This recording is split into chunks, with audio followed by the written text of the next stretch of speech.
नमस्कार, आज का मुद्दा में आप सभी का स्वागत है। मैं हूं आदित्य नामदेव। छत्तीसगढ़ में ईडी का जाल शराब और कोयला घोटाले के साथ अब जात के भी जंजाल में फंस गया है। भूपेश बघेल कल तक यही आरोप लगा रहे थे कि विधानसभा में सवाल पूछने और सरकार के खिलाफ आवाज उठाने की सजा के तौर पर ईडी की कार्रवाई हुई है, लेकिन आज उसमें भूपेश बघेल ने एक और कड़ी जोड़ते हुए पूरे मुद्दे को जाति से जोड़ दिया है। आरोप यह है कि भाजपा ओबीसी और आदिवासी वर्ग के नेताओं को टारगेट कर रही है। पहले आदिवासी नेता कवासी लखमा और अब ओबीसी नेता भूपेश बघेल। इसी निशाने का परिणाम है जो भारतीय जनता पार्टी कर रही है। चलिए पहले रिपोर्ट देख लेते हैं, फिर चर्चा को हम आगे बढ़ाएंगे।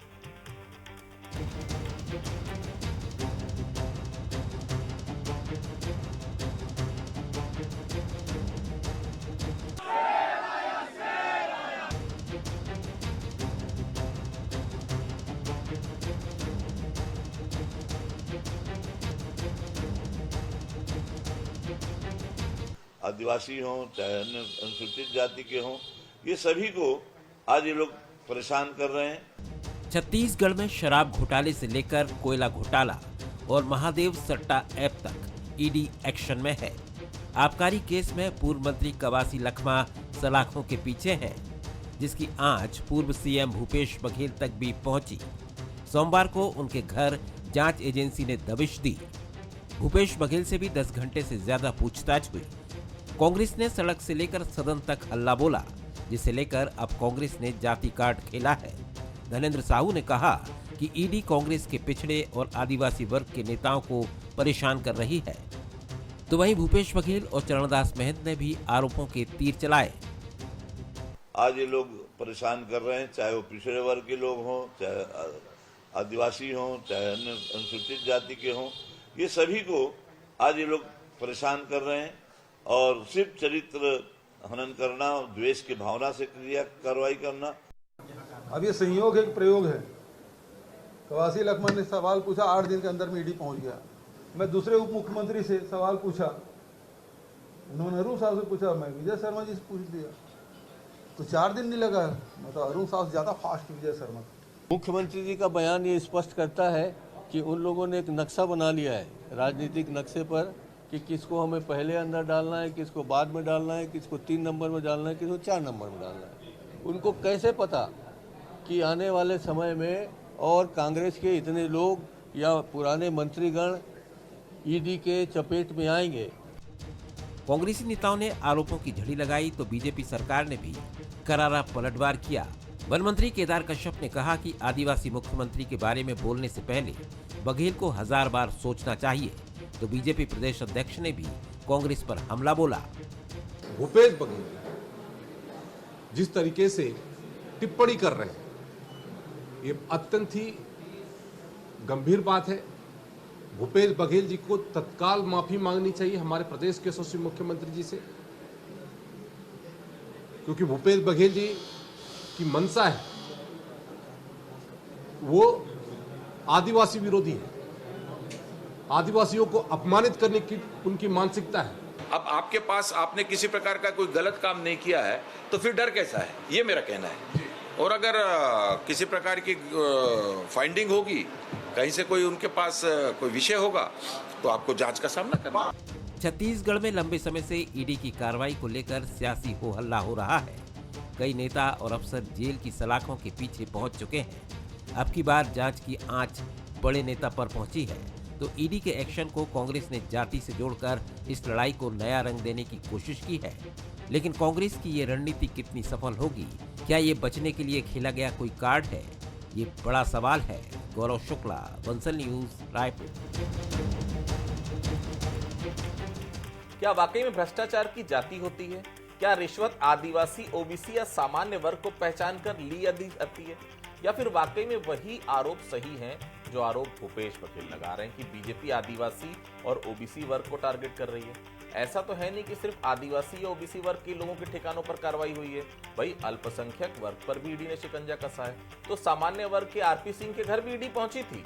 तो फिर क्या जाति की आड़ लेकर अब जांच एजेंसियों पर भी सवाल खड़े किए जा रहे हैं? क्या भूपेश बघेल ईडी की जांच पर सवाल खड़े कर भाजपा पर डबल अटैक कर रहे हैं? और सबसे अहम बात ये, इन सब चीजों से आखिर भूपेश बघेल हासिल क्या करना चाहते हैं? चलिए बहस की हम शुरुआत करेंगे, उसके पहले बंसल न्यूज के कुछ सवाल है। क्या कुछ सवाल है? पहला सवाल, क्या ईडी के हार्ड एक्शन की कार्ड के रूप में कांग्रेस ने जाति कार्ड खेला है?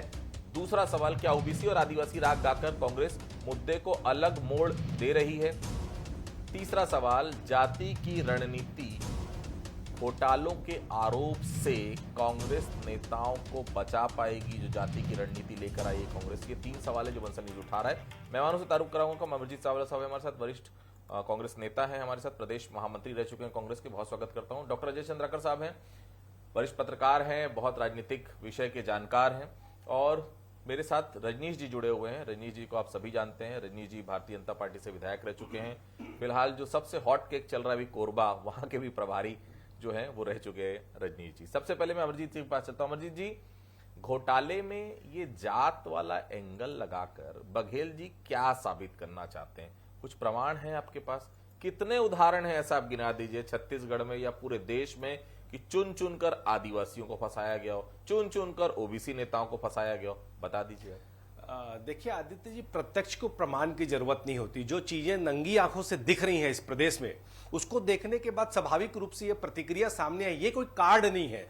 छत्तीसगढ़ियों का प्रदेश था छत्तीसगढ़। आपने देखा कि सरकार बनने के बाद से इनका लगातार छत्तीसगढ़ विरोधी, आदिवासी विरोधी, पिछड़ा वर्ग विरोधी चेहरा सामने आया। और वो हम इस प्रकार कह सकते हैं कि आप देखिए, एक ओबीसी मुख्यमंत्री बना था, जब ये आसाम गए पीछे छापा पड़ जाता है, जब ये उत्तराखंड जाते हैं पीछे छापा पड़ जाता है, झारखंड जाते हैं पीछे छापा पड़ जाता है, पंजाब जाते हैं पीछे छापा पड़ जाते हैं। कवासी लखमा जी अगर अरुण साहू जी को कटघरे में खड़ा करते हैं, सबको मालूम है कि वो साक्षर नहीं है, उनका कोई दोष कहीं पर हो ही नहीं सकता, लेकिन उस बेचारे आदिवासी को 2 महीने से ज्यादा जेल में डाल दिया गया। आज तक ईडी कोई प्रमाण प्रस्तुत नहीं कर पाई, कोई सबूत प्रस्तुत नहीं कर पाई, कोई चालान प्रस्तुत नहीं कर पाई। विवेचना की कोई समय सीमा नहीं है, जांच की कोई समय सीमा नहीं है। एक ओबीसी का राष्ट्रीय महासचिव बनने के बाद ये कार्रवाई हुई। हम 3 साल से सुनते आ रहे थे कि अब ईडी जाएगी, अब ईडी जाएगी। अंततः ईडी चले गई। 10 घंटे तक इतने हाई प्रोफाइल के नेता को उसके घर में ईडी ने अघोषित रूप से कैद रखा। कोई सबूत नहीं, कोई वारंट नहीं, कुछ नहीं, सब बाद में व्यवस्था हुई।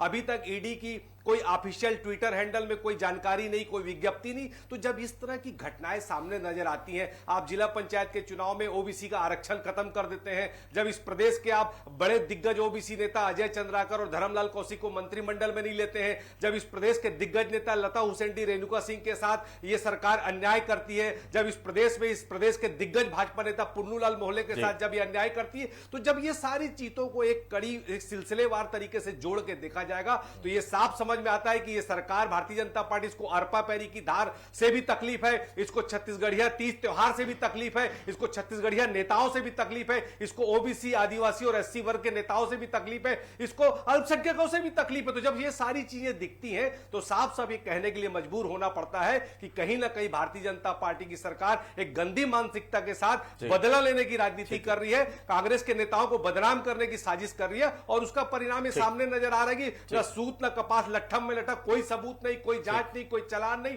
ईडी दुर्भावनापूर्वक कार्रवाई कर रही है और केंद्र सरकार का ये टुटपुंजिया के रूप में काम कर रही है। रजनीश जी, क्या ये सही है कि आप लोग आदिवासी और ओबीसी को फूटी आंख नहीं देखना चाहते? बघेल जी के आरोप पर क्या कहेंगे? भाई कहीं धुआं उठ रहा है तो आग तो लगी होगी ना, चिंगारी तो कहीं ना कहीं निकली होगी। रजनीश जी देखिए आदित्य जी, अभी जब हमारे मित्र इस विषय पर चर्चा कर रहे थे तो पूरी तरह से डिरेल हो गए थे कि भाजपा ने ये नहीं किया, वो नहीं किया। मुख्य विषय जो है ये है कि छत्तीसगढ़ में ईडी आईटी का जो रेड लगातार चल रहा है, जो चीजें सामने आ रही है, कई चीजें प्राइमरी फेसी यदि देखें तो सिद्ध होती दिख रही है। और जो कल ईडी का रेड हुआ उसमें क्या क्या कड़ी उनके पास है, अभी तो इनका ऑफिशियल कोई स्टेटमेंट नहीं आया है कि क्या क्या वहां मिला, क्या चीजें मिली, क्या सबूत मिले, वो सब चीजें सामने आएंगी। मुख्य विषय ये है कि कल ये बोल रहे थे कि भाई हमने विधानसभा में प्रश्न लगा दिया। अब आज सब हम लोगों ने कहा कि आपने विधानसभा में क्या ऐसा प्रश्न लगाया? विधानसभा में जो प्रश्न आप लगाओगे उसमें आप ही के लोग सब फंसने वाले हैं। आप तो वहां प्रश्न भी नहीं लगा रहे हो, कुछ बोल भी नहीं रहे हो। अब आज ये नया एक सिगुफा लेके आ गया कि ये पिछड़ा वर्ग, आदिवासी वर्ग विरोधी है। देश में राष्ट्रपति हमने बनाया, विरोध किसने किया था? हमने तो कहा था कि भाई एनडीए का बहुमत है, आप निर्विरोध कर दो। यहाँ घूम घूम के एक वोट के लिए छत्तीसगढ़ में हमारे आदिवासी जो विधायक थे वो नाराज थे, वोट देना चाहते थे आदिवासी राष्ट्रपति को। हमारे अभी आदिवासी मुख्यमंत्री हैं छत्तीसगढ़ में। तो पिछड़ा वर्ग आदिवासी ये विषय में छत्तीसगढ़ की जनता, देश की जनता नहीं जाने वाली है।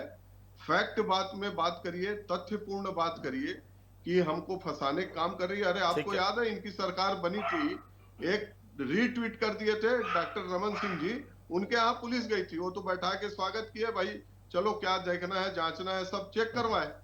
अनेक उदाहरण दूंगा जो कि भाजपा के नेताओं के यहाँ पुलिस गई, छापे पड़े, सीबीआई गई, क्या क्या नहीं किए हैं। आईबी तक गई है, आईबी जो जिसका होता काम जी के नहीं घर है, में भी पुलिस गई थी भाई, वरिष्ठ पत्रकार होता जी के घर को भी नहीं छोड़ा इन लोगों ने ना। तो इतने पत्रकारों के यहाँ गई, हमने तो सहयोग किया, बुलाए उनको, देख लो भाई क्या जांच चाहिए क्या। हमने कभी भीड़ नहीं लाया, पत्थर नहीं फेंके, वो धरना प्रदर्शन नहीं किया। इनका काम धरना करना, पत्थर फेंकना। और जब ये करते हैं तो बोलते हैं कि कुछ न कुछ हो। तो इनका जो दोहरा मापदंड है वो छत्तीसगढ़ की जनता देख रही है। आने वाले समय में और भी सारे फैक्ट आएंगे। मैं आज बोल रहा हूँ आदित्य जी, जिस तरह से चीजें 5 साल में आप देखें, हम देखें, चंद्रका साहब, जांच में जाति का तड़का लगाने की वजह क्या मान रहे हैं? इसके पीछे की मूल वजह आप क्या देख रहे हैं जो बघेल साहब ने कहा है? जी चंद्रका साहब। देखिए आदित्य जी, आज ग्लोबल इंटरनेशनल पॉलिटिक्स बदल चुकी है। मुझे बहुत अफसोस के साथ कहना पड़ता है कि ये चाहे प्रदेश स्तर पर या नेशनल स्तर पर जो राजनेता हैं उनको और अवेयर होने की आवश्यकता है, क्योंकि अब डी ग्लोबलाइजेशन की बात हो रही है। इसके पीछे आज ही 142 करोड़पति इंडिया 2025 पे छोड़ के जाने का जो आया है, वो क्या चाहते हैं? जो संस्था है, जांच करने वाली एजेंसी है, वो निश्चित रूप से संविधान के अनुसार कार्य करे। उनका जो कन्विक्शन रेट बता रहा है और कन्विक्शन रेट 3% से भी कम है, यह विचारणीय प्रश्न है। जांच करना, किसी के घर में जाना, आरोपी बनना, लेकिन आरोपी यहां तक हुए लेकिन वो अपराधी तो ईडी साबित नहीं कर पा रही। संजय राउत अगर ये कहता है कि मुझे ईडी का लव लेटर मिला, या फिर आप देख जाति की बात हो रही है तो इसे मिक्स मानना चाहिए। एक जमाने में पी चिदम्बरम के यहां भी ईडी गई, तो फिर अन्य उच्च वर्ग के यहां भी गई है, लेकिन दलित मायावती के यहां भी गई है, लालू के यहां भी गई है। तो ये जो जांच का जो दायरा है, इसमें जो भारत के पार्लियामेंट के द्वारा निर्मित कानून के अनुसार ईडी को अब अपना परफॉर्मेंस में कन्विक्शन रेट बढ़ाने की, उसके साख और इकबाल की बात है, क्योंकि उनको भी जो वेतन भत्ता मिलता है वो टैक्स पेयर का पैसा होता है। और जिस बड़े पैमाने पर हमारे करोड़पति छोड़ के जा रहे हैं, अभी डॉक्टर मनमोहन सिंह के समय 51,000 थे और अभी 25 में वो 1,42,000 की बात हो रही। तो मूल बात यह है, ये प्रतिशत कभी 76%, 78% बढ़ रहा है। वो क्या चाहते हैं? Political stability. वो क्या चाहते हैं कि वो जो मेहनत करके जो एसेट बनाए हैं जी, उनमें ऐसा नहीं कि जब चाहे कोई जब्त कर ले, लेकिन जांच के दायरे में मिक्स रहा है। चिदम्बरम के ऊपर भी रहा, तो भूपेश जी के यहाँ भी पहुंची है, या फिर अन्य नेताओं के यहाँ। ठीक है अमरजीत जी, अच्छा ये बताइए, ईडी ने तो सिर्फ छापेमारी की, कवासी को तो जेल कोर्ट ने भेजा ना, कि भारतीय जनता पार्टी के रजनीश जी ने भेजा।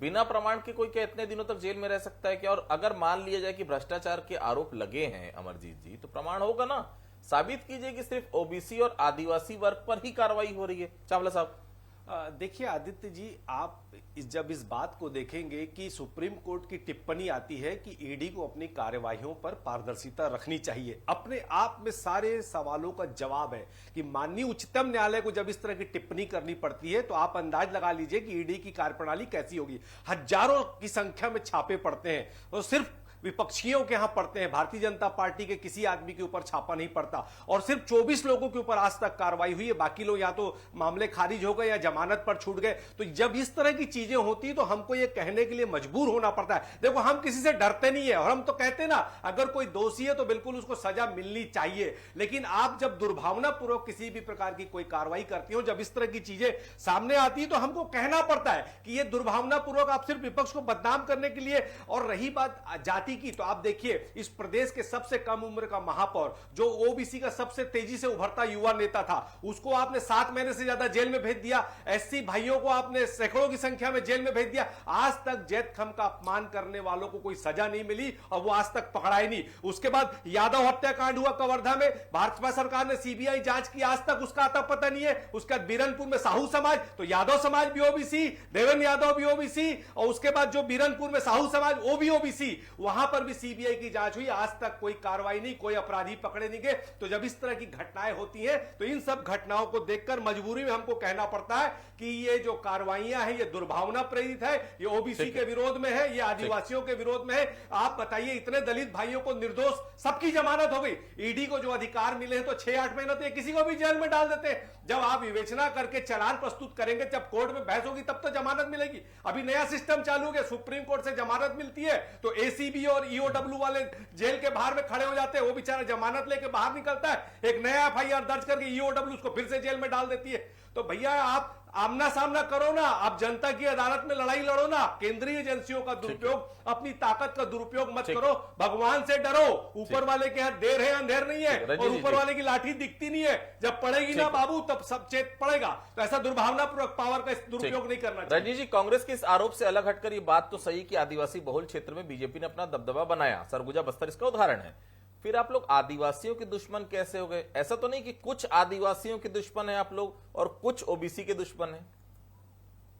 देखिए आदित्य जी, मूल बात यह है कि भारतीय जनता पार्टी को प्रदेश की जनता ने छत्तीसगढ़ बनने के बाद अभूतपूर्व सफलता भी दी है, आशीर्वाद भी दिया है। और हमारा जब सत्ता में रहते हैं तो हमारा दायित्व है कि विकास करें, हितग्राही मूलक कार्य लाएं, लोगों के जीवन में बदलाव करें, साथ ही साथ जो भ्रष्टाचार है उसको समाप्त करें। ये दायित्व छत्तीसगढ़ की जनता ने दी है, जो पिछले 5 साल का बार बार मैं जिक्र कर रहा हूँ। और लंबा फेरहिस्त है, ये बोल रहे हैं कि कहीं कुछ मिला नहीं, इतने इतने संपत्ति अटैच हो गए, पैसा जब्त हो गया, ईडी जाती है 30-30 करोड़ घर में मिल रहा है, किसी के यहाँ 10 ठो बैग मिल रहा है, 100 एकड़ जमीन बेनामी मिल रहा है। इतना उदाहरण है, पूरा लिस्ट एक आध दिन इनको भेज दूंगा मैं अमरजीत जी को कि पढ़ ले कहाँ कहाँ क्या क्या मिला है। इतना सब चीज ओपनली दिख रहा है, रिलीज हो रहा है। मूलतः जो बात है कि जो शराब घोटाला हुआ है, क्या क्या तथ्य आ गए? क्या नकली होलोग्राम ईडी वालों ने छाप के जमीन के नीचे गाड़ दिया था? क्या 2 शराब की पेटी ईडी वालों ने कर दिया था? क्या जो शराब में जो पैसा लिया जाता था वो तो ये विधानसभा क्वेश्चन में है कि दुकान जैसे चला है, प्राइवेट जैसे मेरा किराना दुकान है, मैं शराब बेच रहा हूँ, 3-3 महीने पैसा जमा नहीं कर रहा हूँ, और 2-4 हजार नहीं, करोड़ों रुपया।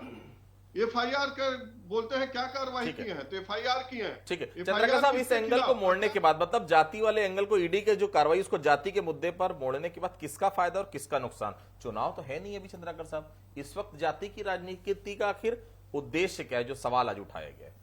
देखिए, जाति की जब बात आती है और इस तरह से जब उनके नेता बोलते हैं, तो पास्ट टाइम में भी हम देखे हैं कि मायावती का जो वोट बैंक रहा, बीच में भले ऊपर नीचे रहा, लालू का रहा, एक समर्थक वर्ग तो बनता है। लेकिन मूल बात यह है आदित्य जी, असली बात यह है कि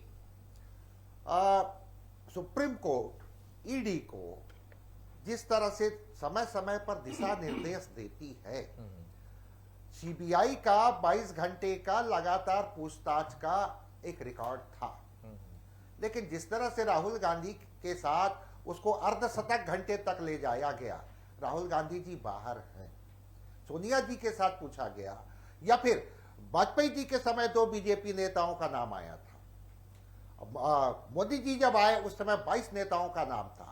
लेकिन यहां मूल बात ये आती है, सबसे बड़ा एग्जाम्पल है हमारे देश में अनिल देशमुख। महाराष्ट्र के गृह मंत्री होते थे और उनको जेल में डाले, उसके बाद वो छूटे, 1 साल के बाद पूरा बंद है।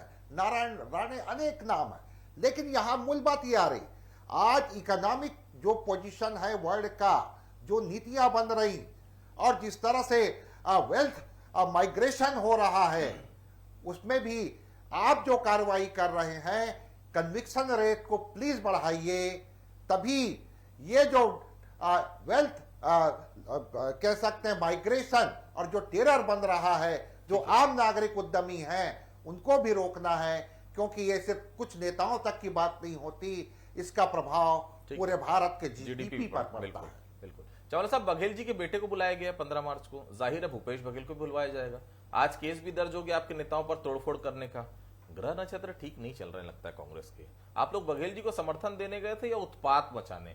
सन्नी अग्रवाल ने शीशा तोड़ दिया, बताइए। हम नहीं बोल रहे हैं भाई, एफआईआर में दर्ज है, जो दर्ज कराई गई ईडी के द्वारा भिलाई में। जी चावला साहब। देखिए आदित्य जी, जब सरकार की नैतिकता खत्म हो जाए, उनकी आंखों की शर्म खत्म हो जाए, तो वो घबरा कर डर कर इस तरह की कार्रवाई करते हैं। उसका कारण मैं बता रहा हूं। एक्चुअल में क्या है कि पिछले 13 महीनों में ही सरकार की लोकप्रियता इतने खतरे में चली गई है कि सरकार को अब डर सा लगने लगा है कांग्रेस से, इसलिए ये दुर्भावनापूर्वक कार्रवाई करी। देखिए, मैं आज बताऊंगा कि किसानों की आत्महत्या पिछले 5 साल में नहीं हुई। आज ही मेरे महासमुंद विधानसभा में सिंघनपुर में पटेवा में एक किसान ने पेड़ में लटक कर आत्महत्या कर ली। 1.5 लाख का उसका जिला सहकारी बैंक का कर्जा था, उसकी फसल खराब हो गई क्योंकि बिजली कटौती हो रही थी, बिजली कटौती की वजह से फसल खराब हुई और कर्ज में वो किसान ने आत्महत्या कर ली। उसके बाद महासमुंद जिला मुख्यालय में आज ही हजारों आंगनबाड़ी की बहनों ने आज धरना दिया और वो मोबाइल का रिचार्ज और छोटी छोटी सुविधाएं मांग रही है, वो उनको नहीं मिल रहा। भूख प्यास से 19 गायों की गरियाबंद में हत्या हो गई, देखभाल के अभाव में, उस पर कोई बात नहीं हो रही। हजारों पात्र जो कहना चाहिए महतारी वंदन के हितग्राहियों को उनका 1000 रुपए नहीं मिल रहा है, ये सारी चीजों पे बात नहीं हो रही। विधानसभा में लगातार नल जल मिसल हो, चाहे राजस्व विभाग हो, चाहे खाद्य विभाग हो, चाहे वन विभाग, सब में सरकार गिर रही है, गुटबाजी इनकी बढ़ गई है। तो इन सारी चीजों से घबराकर दिल्ली की भी बात करेंगे तो जो ट्रंप ने मोदी के ऊपर आरोप लगाया, इन सब आरोपों से घिर के, वोटर लिस्ट के आरोपों से घिर कर जो लगातार केंद्र में भी सरकार घिर रही है, प्रदेश में भी सरकारें घिर रही है, तो ये घबरा गए हैं। अब इनको समझ में आ रहा है कि आने वाले दिन उनके ग्रह नक्षत्र खराब है, इसलिए ये दुर्भावनापूर्वक इस तरह की कार्रवाई कर रही है और पिछड़े वर्ग की आवाज को दबाने का काम किया जा रहा है, आदिवासियों की आवाज को दबाने का काम किया जा रहा है। और राहुल गांधी जिस तेजी के साथ मोदी को कटघरे में खड़े कर रहे हैं, तो उससे घबराकर केंद्र की और प्रदेश की भारतीय जनता पार्टी की जो सरकार है, वो केंद्रीय एजेंसियों का दुरुपयोग करके कांग्रेस के नेताओं को परेशान करने के लिए, उनको मानसिक रूप से प्रताड़ित करने के लिए, इसलिए झूठे आरोप लगाकर उनको बदनाम करने का कार्य कर रही है। पर कांग्रेसी ना कभी डरे थे ना डरेंगे। हम ठोक के न्यायालय के पास जाएंगे और हम लोकतांत्रिक मूल्यों को, संविधान का सम्मान करते हैं, न्यायालय पे हमें पूरा भरोसा है, हम सारी बातों का वहां जवाब देंगे और दूध का दूध पानी का पानी होगा। ठीक है रजनीश जी, अब आगे क्या? बघेल जी तो पूरी तरह से कॉन्फिडेंट है, उन्होंने कुछ गलत नहीं किया ऐसा कह रहे हैं। अगर ईडी बघेल के खिलाफ आरोप नहीं सिद्ध कर पाती रजनीश जी, तो क्या बीजेपी के लिए करारी हार होगी? मैं इसलिए पूछ रहा हूं क्योंकि बघेल जी पर फिलहाल कोई केस दर्ज नहीं है और यह भी कहा जा रहा है दबी जुबान से कि सीडी से निकले तो ईडी में डाल दिए आप लोग।